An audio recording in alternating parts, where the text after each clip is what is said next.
आज आप लोग के बीच में गोलीय दर्पण की भी यू और एफ में संबंध बताना है, ठीक है। यानी कि अवतल दर्पण के लिए सूत्र का निगमन, अवतल दर्पण के लिए सूत्र का निगमन यानी कि 1/f equal to 1/u plus के 1/में भी कैसे प्रूफ होता है, सिद्ध कैसे होता है, इसको आज हम लोग जानेंगे।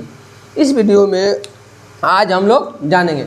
सबसे पहले अवतल दर्पण का एक का लिए चित्र बनाएं, अवतल दर्पण का बनाएं, चित्र बनाएं। चित्र बनाने के बाद इस पर एक मुख्य अक्ष खींचे, मुख्य अक्ष क्या करें, खींचे। उसके बाद कोई वस्तु रखे और प्रकाश की किरण को हम परिवर्तक पे क्या करें, टकराए। टकराने के बाद मुख्य अक्ष पर जाके गुजरा, मुख्य अक्ष का हुआ गुजरा।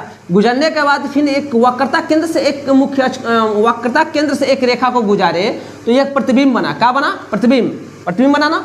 और उसमें देखिए एक अनंत है, वक्रता केंद्र है, मुख्य फोकस है और पोल है। अब देखिए ये सर जी क्या लिखे हैं, ये आपको समझ नहीं आ रहा है। यानी कि चिन्ह परिपाटी पढ़ाए होंगे तो उसमें बताए होंगे कि अब जब भी किसी वस्तु को नापते हैं, दूरी को नापते हैं तो दर्पण के ध्रुव से ही नापते हैं। जब किसी वस्तु को नापते हैं तो दर्पण से ध्रुव से ही नापते हैं। तब इसको पी बोलते हैं दर्पण के ध्रुव को। तो दर्पण का ध्रुव और मुख्य फोकस के बीच की दूरी को फोकस दूरी बोलते हैं। क्या बोलते हैं, फोकस दूरी। अब ये प्रतिबिंब यहाँ बना तो प्रतिबिंब और दर्पण के ध्रुव के बीच की दूरी की प्रतिबिंब की दूरी इसे भी से दर्शाते हैं। ये वक्रता केंद्र है, वक्रता केंद्र और पोल के बीच की दूरी को क्या बोलेंगे, वक्रता त्रिज्या, जिसे कैपिटल आर से दर्शाते हैं। और वस्तु है, यहाँ पर वस्तु रखें तो वस्तु और पोल के बीच की दूरी को वस्तु की दूरी जिसे स्मॉल यू से दर्शाते हैं। सबको माइनस में रखें क्योंकि अवतल दर्पण है, सबको माइनस में रखें क्योंकि अवतल दर्पण है। हम चिन्ह परिपाटी में इसको बहुत अच्छे तरह से बता दिए हैं, ट्रिक के माध्यम से भी बताए हैं, आगे वीडियो में जाके देखिएगा। उसके बाद से इसको सॉल्व करते हैं। यानी कि देखिए ये त्रिभुज, ये त्रिभुज, ये त्रिभुज, ये त्रिभुज, यानी कि ये त्रिभुज ये त्रिभुज के बराबर है, ये त्रिभुज के बराबर है, यानी कि समरूप त्रिभुज है। क्या है, समरूप त्रिभुज। तो हम कह सकते हैं समरूप त्रिभुज में, समरूप त्रिभुज में क्या कर सकते हैं, ए बी सी में, ए बी सी में, यानी कि त्रिभुज ए बी सी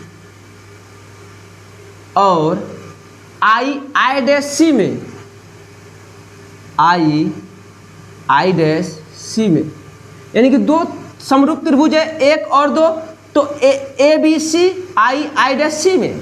तो हम कह सकते हैं कि यानी कि ए बी बराबर आई डैश, यानी कि ए बी बटा में आई डैश बराबर ए सी बराबर ए सी बटा में सी आई, यानी कि ए सी बटा में सी आई।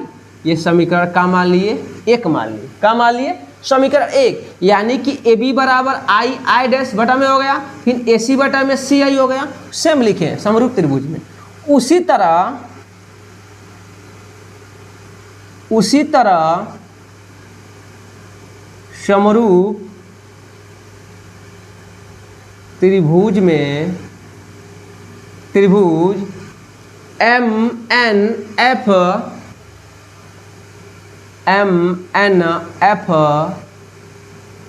और आई डैश सी में, आई डैश सी में, ठीक है, समझ आया। इसमें भी वही कंडीशन, एम एन बराबर आई डैश, एम एन बटा में आई डैश, यानी कह सकते हैं एम एन आई डैश बराबर एफ एन बटा में एफ आई, यानी कि एफ एन बटा में एफ आई, ठीक है, एफ एन बटा में एफ आई। इसको समीकरण 2 मान लिए, क्या मान लिए, 2 मान लिए। अब चित्र दिए गए चित्र के अनुसार, दिए गए चित्र के अनुसार, दिए गए चित्र के अनुसार क्या होगा, यहाँ देखो ना दिया गया है ए बी बराबर एम एन, ए बी बराबर एम एन, ये बराबर है, ए बी किसके बराबर है, एम एन के बराबर है। यानी कि ए बी बराबर एम एन, तो समीकरण 2 में रखेंगे, यानी कि एम एन की जगह ए बी रख सकते हैं, एम एन की जगह ए बी रखेंगे, रख सकते हैं सर। तो यानी कि ए बी बटा में I dash equal to F N बटा में एफ आई समीकरण 3। देखो मान रखते जाना ए बी बराबर एम एन, तो एम एन की जगह देखो ए बी रखें, एम एन की जगह यहाँ देखो एम एन की जगह ए बी रखें, रख दिए ना। यहाँ कोई दिक्कत नहीं सर, दिक्कत नहीं।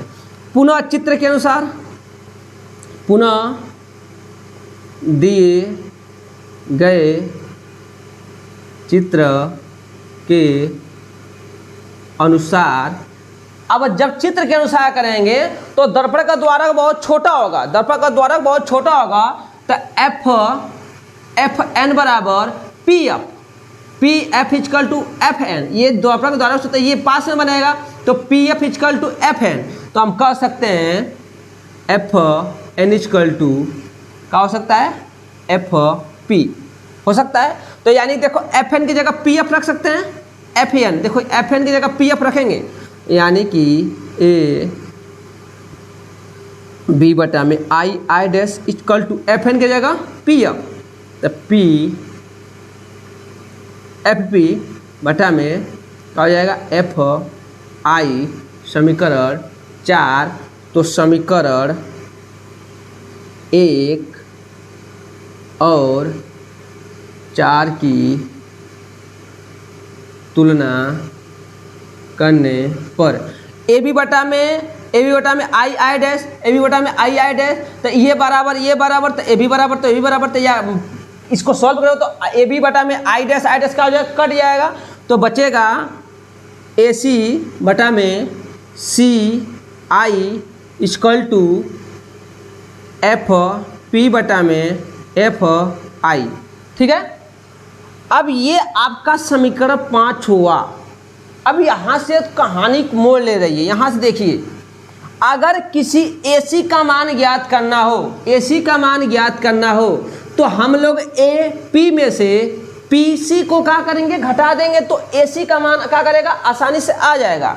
यानी कि AC का मान ज्ञात करना हो तो PA माइनस के PC को क्या करेंगे, घटा देंगे। क्या करेंगे, AP में से हम CP को क्या करेंगे, घटा देंगे।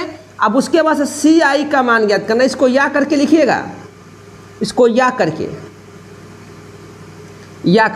अब CI का मान ज्ञात करना हो, बस CI का, तो CI का मान ज्ञात करना हो तो PC में से PI को क्या करेंगे, घटा देंगे। यानी कि CI का मान ज्ञात करना हो तो PC क्या हो जाएगा, PC माइनस के PI, यानी कि PC और PI, तो कहा जाए किसका बनेगा, CI का। अब उसी तरह PF को छेड़खानी मत करना, PF को PF रहने देना। अब देखो FI का मान ज्ञात करना हो, FI का, तो PI में से PF को घटा देंगे, यानी कि PI में से PF को क्या करेंगे, घटा देंगे। PI में से क्या घटा देंगे, PF को।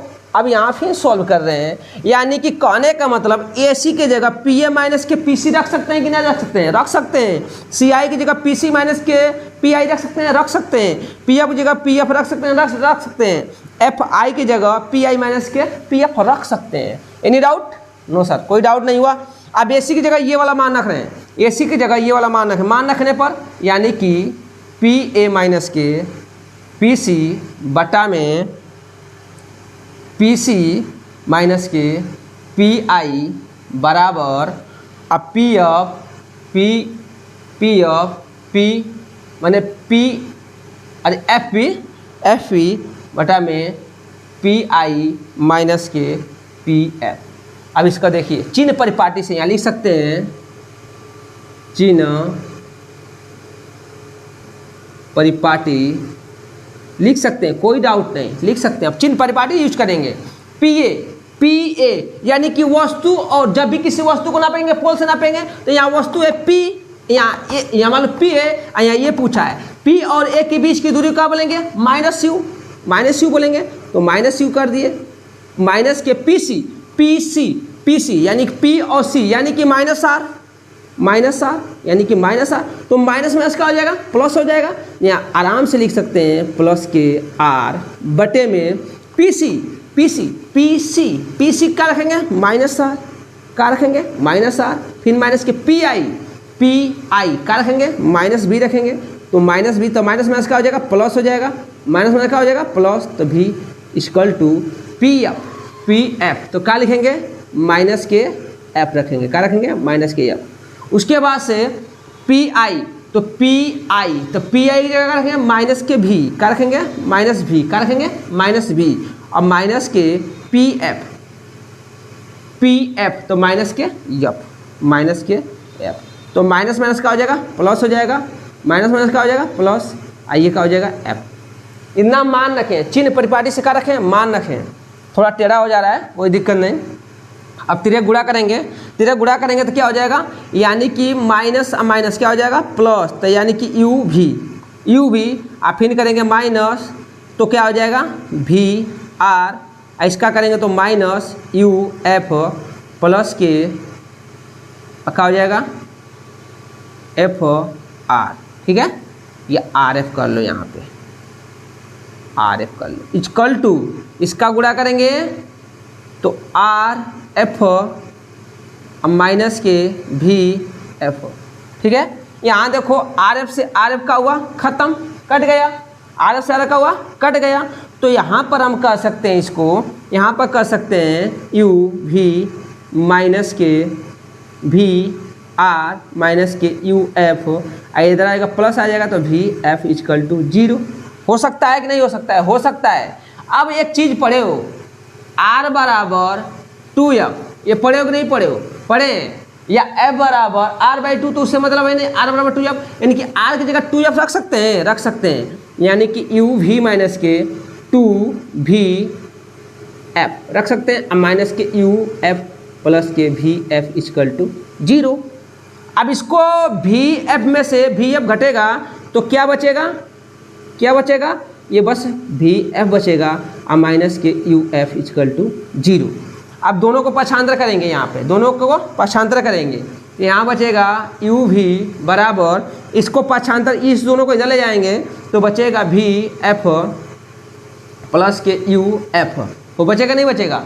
अब दोनों पक्षों में यू वी एफ में, दोनों पक्षों में यहाँ लिख सकते हैं, दोनों पक्षों में, दोनों पक्षों में यू भी एफ से भाग देने पर, दोनों पक्षों में क्या करेंगे यू भी एफ से भाग देंगे, तो देखो यू भी बटा में यू भी एफ इक्वल टू भी एफ बटा में यू भी एफ प्लस के यू एफ बटा में यू भी एफ से, यानी कि यू एफ से यू कट गया तो 1 बटा में एफ बचा, यू भी से कट गया तो ये दोनों बचा, यू से ये और ये कटा, यानी कि 1 बटा में एफ इक्वल टू के 1 बटा में यू प्लस के 1 बटा में भी।